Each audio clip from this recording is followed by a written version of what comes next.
balançou, o vento balançou meu barco em alto mar. O vento me cercou e quis me afogar.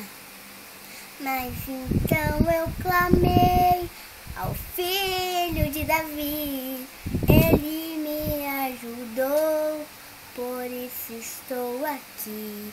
O vento ele acalmou, o medo repreendeu, quando ele ordenou, o mar obedeceu.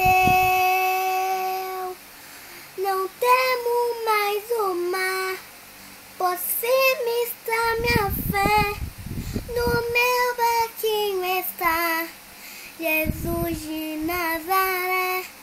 Se o vento me cercar, ou se o vento soprar, seu nome eu clamarei, e ele me socorrerá.